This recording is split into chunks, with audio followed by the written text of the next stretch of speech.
അപ്പോൾ കേരളം മാറേണ്ടത് എങ്ങനെയാണ് എന്നുള്ളതാണ് ചോദ്യം.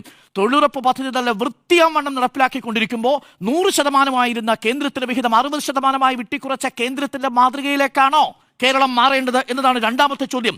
സമഗ്ര ശിക്ഷാ അഭിയാന്റെ ഭാഗമായി 1142 കോടി കിട്ടാത്ത കേന്ദ്ര സർക്കാരിന്റെ പോളിസിയിലേക്കാണോ കേരളം മാറേണ്ടത് എന്നുള്ളതാണ് ചോദ്യം. ഗുജറാത്തുമായി താരതമ്യം ചെയ്യുമ്പോൾ പ്രിയപ്പെട്ട പ്രേക്ഷകരെ, ഏറ്റവും കുറച്ച് പട്ടിണിക്കാരുള്ള ഒരു നാടാണ് കേരളം. പട്ടിണിക്കുറവുള്ള ഒരു നാടെടുത്ത് നോക്കിയാൽ 16ാം സ്ഥാനത്ത് നിൽക്കുന്ന ഗുജറാത്തായി മാറണമോ, പട്ടിണി നിർമ്മാർജ്ജനം നടത്തിയ സംസ്ഥാനങ്ങളിൽ 1ാം സ്ഥാനത്ത് നിൽക്കുന്ന കേരളം തുടരണമോ എന്നുള്ള ആണ് ചോദ്യം. 2, സ്ത്രീ സാക്ഷരതയുടെ കാര്യത്തിൽ 1ാം സ്ഥാനത്ത് നിൽക്കുന്ന കേരളം അതേ നിലയിൽ തുടരണോ അതോ 9ാം സ്ഥാനത്ത് നിൽക്കുന്ന ഗുജറാത്തായി മാറണോ എന്നതാണ് ചോദ്യം. ശിശുമരണ നിരക്ക് ഏറ്റവും കുറവുള്ള സംസ്ഥാനങ്ങളിൽ 1ാം സ്ഥാനത്ത് നിൽക്കുന്ന കേരളം 17ാം സ്ഥാനത്തേക്ക് താഴണോ മാറണോ എന്നതാണ് ചോദ്യം. ശുചിത്വ സൗകര്യത്തിന്റെ കാര്യത്ത് 1ാം സ്ഥാനത്ത് നിൽക്കുന്ന കേരളം 18ാം സ്ഥാനമുള്ള ഗുജറാത്തായി മാറണമോ എന്നുള്ളതാണ് ചോദ്യം.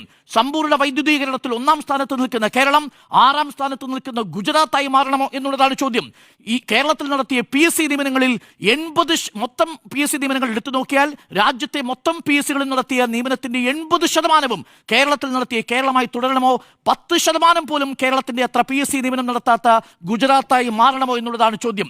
പവർ കട്ടില്ലാത്ത സംസ്ഥാനമായി കേരളം തുടരുമ്പോൾ പവർ കട്ടുള്ള സംസ്ഥാനമായി കേരളം മാറണമോ എന്നുള്ളതാണ് ചോദ്യം. ഇത് കേരളം പ്രധാനമന്ത്രിയോട് ചോദിക്കുന്ന തിരിച്ചുള്ള ചോദ്യങ്ങളാണ്.